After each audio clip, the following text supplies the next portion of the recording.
OPD. अब तक जब भी आप बीमार होते हैं तो डॉक्टर ब्लड टेस्ट कराते हैं, एक्सरे, अल्ट्रासाउंड कराने को कहते हैं, लेकिन ज्योतिष की इस ओपीडी में इलाज कुंडली देखकर किया जाता है। जी हाँ, कुंडली देखकर, ग्रहों की महादशा देखकर बीमारी का इलाज बताया जाता है। देश की बड़ी यूनिवर्सिटी बीएचयू में शुरू हुई है ज्योतिष की ये ओपीडी, और सिर्फ इतना ही नहीं बल्कि भविष्य में कौन सी बीमारियों से आपको सावधान रहना है ये भी ज्योतिषीय गणना के आधार पर इस ओपीडी में बताए जाने का दावा है। देखिए,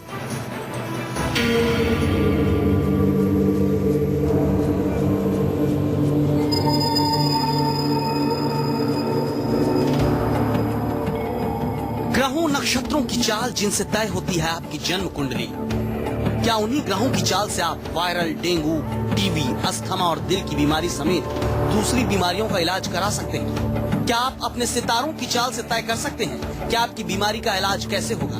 चांद और मंगल तक उड़ान भर चुके देश में ऐसी बातें सुनकर आपको अटपटा लग सकता है, लेकिन आज हम आपको ले चलते हैं ज्योतिष की ओपीडी में, जहां ब्लड टेस्ट नहीं जन्म कुंडली की जरूरत है, जहां एक्सरे नहीं महादशा से तय होती है बीमारी, यहाँ दवा नहीं कर्मकांड से होता है इलाज। यूनिवर्सिटी में ज्योतिष की ओपीडी। देश की ऐतिहासिक यूनिवर्सिटी बनारस हिंदू विश्वविद्यालय में यह है ज्योतिष की ओपीडी, जहां डॉक्टर नहीं ज्योतिषाचार्य कुंडली देखकर बता रहे हैं बीमारी का इलाज, जहां ग्रहों, नक्षत्रों, सितारों की चाल देखकर बताया जा रहा है कैसे बीमारी को दूर किया जाएगा।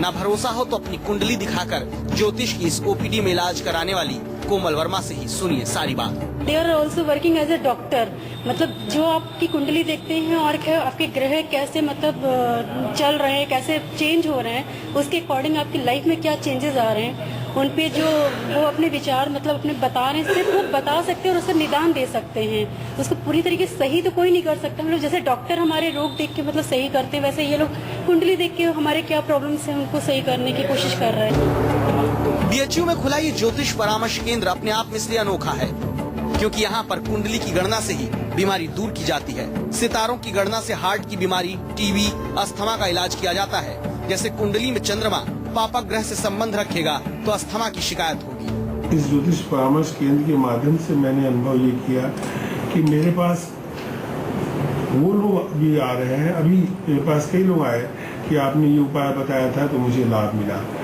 ऐसे ऐसे लोग हैं जो कि मुझे 2 महीने में, 3 महीने में आके बताते हैं, फीडबैक देते हैं कि मुझको लाभ है। बीएचयू में चल रही इस ज्योतिष शास्त्र की ओपीडी में अब तक 2500 लोगों का इलाज भी कर दिए जाने का दावा है। खास बात यह है कि ज्योतिष की इस ओपीडी में अगर कोई शख्स डॉक्टर की दवाई खाता है तो उसे खाने से नहीं रोका जाता, बल्कि कुंडली में ग्रहों के हिसाब से बीमारी को समझकर उसको दूर करने के लिए खास रत्न सुझाया जाता है। जैसे अस्थमा है तो मोती धारण करने को ज्योतिषाचार्य कहते हैं। जीवन जीने की आशा जगाते हैं, उनको एक जीवन में सफलता प्राप्ति और जीवन में उपलब्धियां प्राप्ति के लिए हम उनको प्रेरित करते हैं और आशा भी जगाते हैं। खास बात यह कि बीएचयू में चल रही ज्योतिष की इस ओपीडी में न सिर्फ कुंडली को देखकर मौजूदा बीमारी के बारे में बताते हैं, बल्कि ग्रहों की दशा के आधार पर भविष्य में होने वाली किसी बीमारी से सावधान रहने को भी कहते हैं और उससे बचने का उपाय भी बताते हैं। पीयूष आचार्य, वाराणसी, न्यूज़ 24। और हम 21वीं सदी में जी रहे हैं। वैसे बीएचयू में चल रही ज्योतिष की इस ओपीडी में न सिर्फ बीमारियों का इलाज किया जा रहा है, बल्कि रिसर्च करके यह दावा भी किया गया है कि हड्डियों के रोग का कारण कुंडली में सूर्य की दशा है। आपकी जो दशा चल रही है बहुत अच्छे ग्रह की नहीं चल रही है, तो रविवार को अभी आपको बिना नमक का भोजन कम से कम 1 माह में 1 दिन तो अवश्य करना है।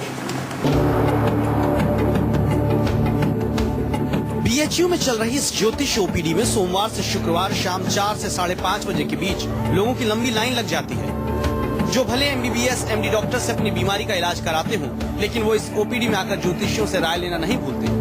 ये ओपीडी इसलिए भी खास है क्योंकि ज्योतिष के जरिए इलाज होने वाली इस ओपीडी में एक बड़ी रिसर्च भी हुई, जिसके आधार पर दावा किया गया कि हड्डियों के रोग की वजह कुंडली में सूर्य की स्थिति होती है।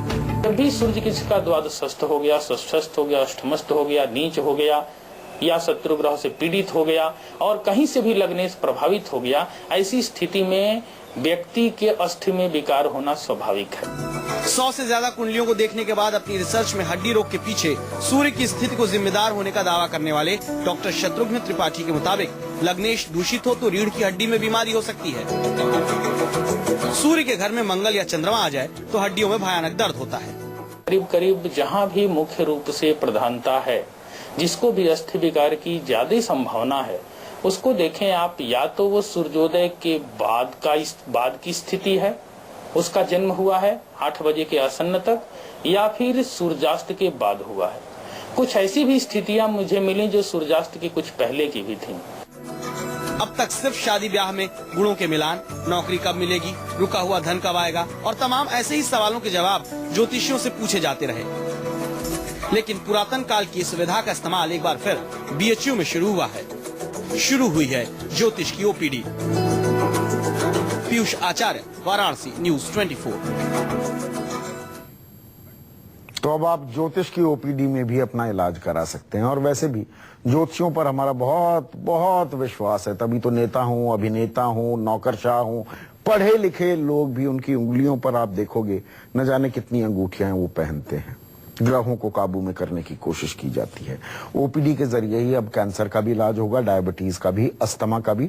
डॉक्टर के पास आपको जाने की जरूरत नहीं है। और अब मैं कुछ आपको ऐसे आंकड़े बताता हूं जिनके बाद ये आप समझ पाएंगे कि क्यों ज्योतिष ओपीडी के जरिए भी लोग अपना इलाज कराना चाहते हैं।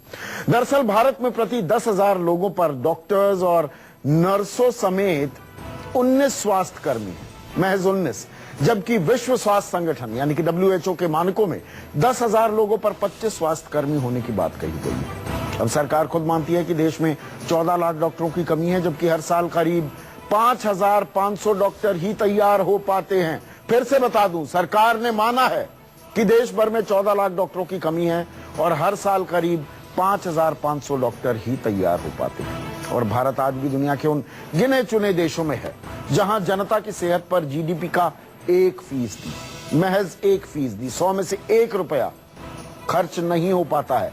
हमारे देश में बजट का 3.8% ही स्वास्थ्य सेवाओं पर खर्च होता है। तो ज्योतिष के पास ना जाए तो कहां जाए यार।